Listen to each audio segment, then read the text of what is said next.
think so much about where I want to be. I am happy where I am at the moment. It was a lot of learning for us and for me personally in the first 2 camps. We had an excellent camp 3 until now, but as you know, it's always about it's never about what you did.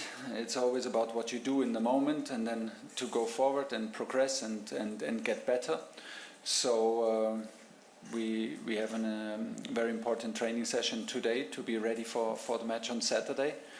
But I'm happy where I am. I'm happy where the team is, and we can feel it, that it's a change of attitude if you finally arrive in the World Cup season. Obviously, both the Lionesses and the men's under-21s have won back-to-back European Championships. Yeah. Now, the FA, your bosses won't think that means any extra pressure for you, but I'm not so sure of that. But really, do you feel that though? Do you feel? I mean, look, personally, do you feel that's added a bit of pressure? No, not at all. I don't know how. If it's something, it's a good omen. I was so happy for Sarina and for Lee, because they made it, and they made extraordinary effort and extraordinary success with back-to-back victories. So it's possible. There's no curse on English teams, so it's a good omen, and we will do our very best to follow the example. Hi Thomas, you said you wanted to create competition and make it a bit spicier with the team. Have you felt that this week? Yes, I felt it. Like I said, it was an excellent camp until now. Cannot be happier with the engagement, the quality, the awareness, and how the group is together. So hopefully we have another top training session later today, and hopefully we can prove the point to you, that you can see and the fans can see what I see on a daily basis. And fitness-wise, ahead of the game tomorrow, is everyone available?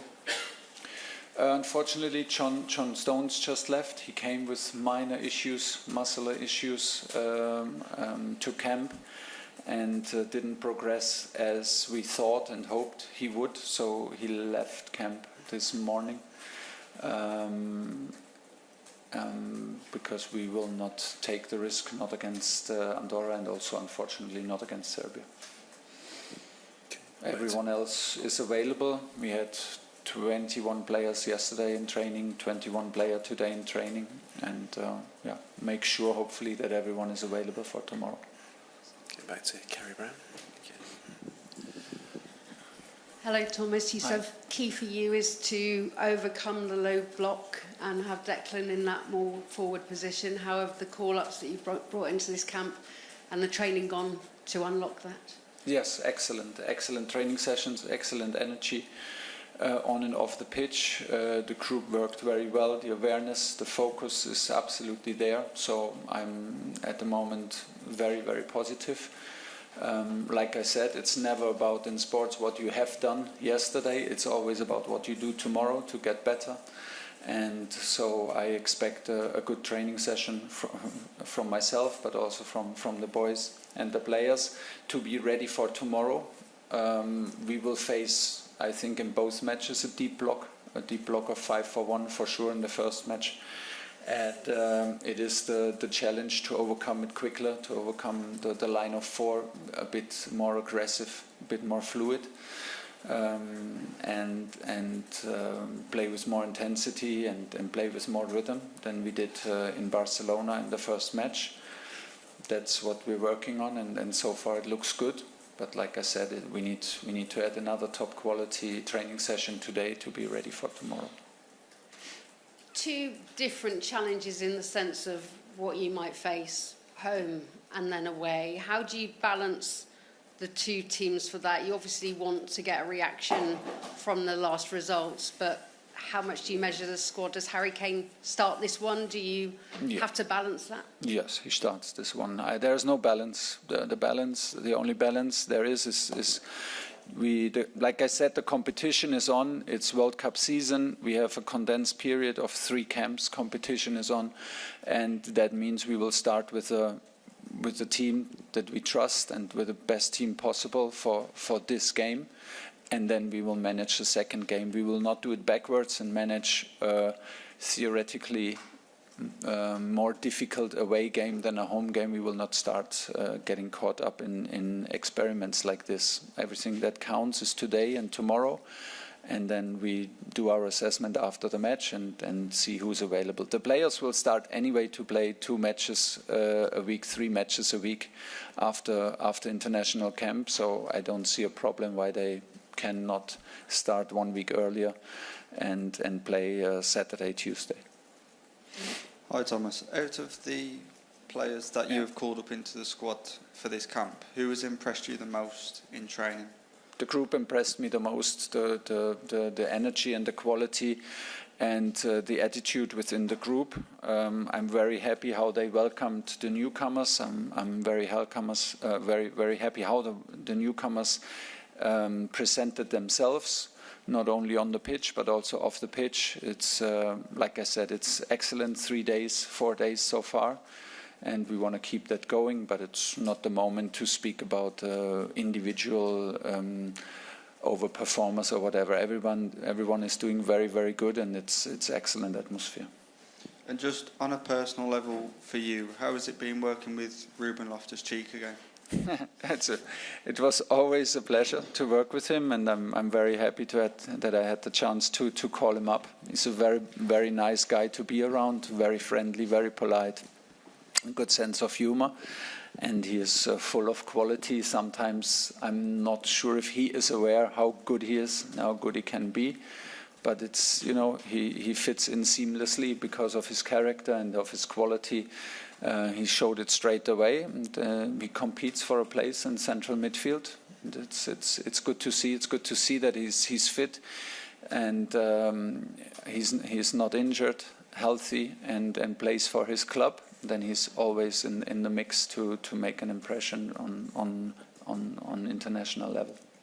Hi, Thomas. Good luck tomorrow. Thank you. When you're out and about, if you're walking around London or wherever, and England fans come up to you, what do they say to you? Do they sort of say, "Why aren't you picking so and so for my team?" Or are they saying, "Why aren't you playing with a little bit more fearlessness?" I get a lot of tips. That's for sure, but always in a friendly manner. Most of them just say, "Bring it home, Thomas," and that's basically the task. No pressure. Just on Mark Gay, he had a difficult transfer deadline day, but we saw him out in training and he looked his normal professional self. Have you had to have a chat with him? Yes, of course, we had a chat with him, and he looks absolutely fine. He looks very impressive on the field. He has a couple of very impressive weeks behind him on the sportive side and the performance side. He is the main driver of Crystal Palace's success. He's the captain and the leader, and played very, very impressive in the end of last season and in the start of this season, and continued exactly like this in camp. So it was very impressive. He handles it with respect and with grace and with brilliant attitude. Thanks, Henry. Rob, did you want to come back in? Thomas, how much have you looked back at the first game against Andorra in June, and how much will you change, and how have you learned from that game? I'm not counting the numbers of players that we will change, but we learned a lot. I think we learned a lot from both camps. We invited a lot of players, 35 players, I think, in 2 camps. The June camp is always a bit of a tricky one in terms of coming from holidays and coming after a long season, being tired, and then need to restart the engines after a long season. So yeah, we take all of this into our observations. We had our learnings, so we made our decisions to make it more competitive for the next 3 camps. I think we made good choices so far. Everyone deserves to be in camp. The group had excellent days so far, and like I said, I didn't like. It's also down to me. The structure was not ideal to speed the game up. We made it a bit too easy for Andorra to find the moments to close us down, to find the moments and to find the right moments to slow our game down. We will we tried already to give some new solutions to the players to break down the block a bit easier, to be more aggressive. But yeah, we always have to balance our expectations because Andorra is a well-drilled team. I know it sounds maybe silly, but it is like this. It's a well-drilled team in a 5-4-1. They know what they're doing. They do this since 8-10 years, I think, with the same coach. They will know everything about us because everything is available. They will be very well prepared, and so it can also like feel a little bit like chewing gum to break a block down like this. But in general, we have to play with more energy. We have to play with more enthusiasm, and so far, I'm pretty sure that we will.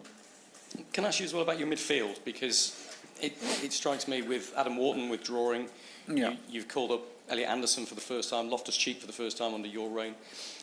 Is it fair to say that you're still trying to get some answers and learn a bit about your midfield, particularly when it comes to defensive midfield, the number 6 role? Yeah, and this will maybe not stop in the moment. The 4 players compete in central midfield: Jordan, Elliot, Declan and Ruben.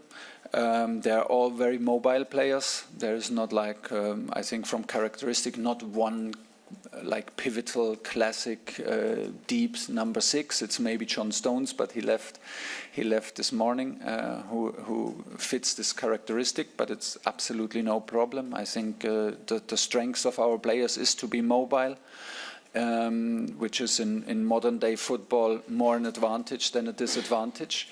And we have our ideas how we will set up. I will not give it away too early, but hopefully you can see some glimpses of it tomorrow and in Serbia, and from there we go.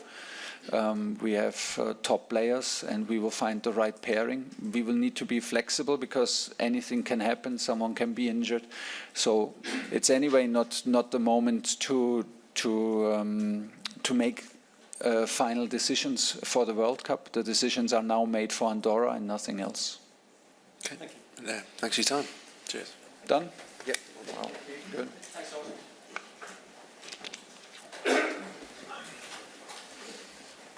Thank you, guys.